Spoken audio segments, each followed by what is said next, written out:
Unveiling the mystery of cold cash.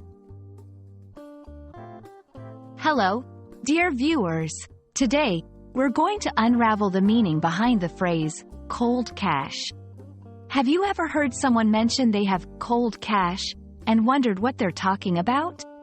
Well, you're in the right place to find out. This phrase is popular in English-speaking countries, and understanding it will help you sound more like a native. Let's dive in and warm up to the concept of cold cash.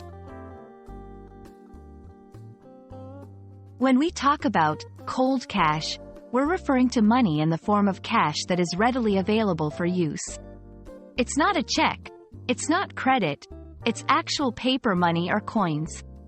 The term cold, in this context, doesn't refer to temperature. Instead, it suggests that the cash is not tied up in investments or bank accounts. It's on hand, ready to be used at a moment's notice. The exact origins of the phrase, cold cash, are a bit murky, but it's generally agreed that it emphasizes the immediacy and liquidity of physical money. Over time, cold has been associated with facts or hard evidence, and cold cash implies the undeniable value of having money you can touch and use right away. Using cold cash in a sentence is pretty straightforward. Here are a few examples. I don't like to carry credit cards. I prefer cold cash. The car was a bargain, and I paid in cold cash. Charities often need donations in the form of cold cash to help those in need immediately.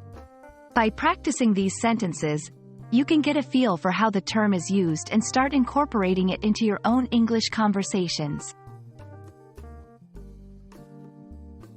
In many cultures, particularly where English is spoken, there's a significant value placed on cash transactions. Having cold cash can often mean having the power to negotiate better deals or make immediate purchases. In some situations, people may prefer cash to other forms of payment due to its simplicity and the anonymity it provides. We hope this explanation has cleared the air around the phrase, cold cash, and that you can now use it confidently in your daily English. Remember, language is the key to understanding a culture, and every phrase you learn opens up a new part of that world. Keep practicing, and don't hesitate to use cold cash when you talk about money in your conversations. Thanks for watching, and we'll see you in the next video.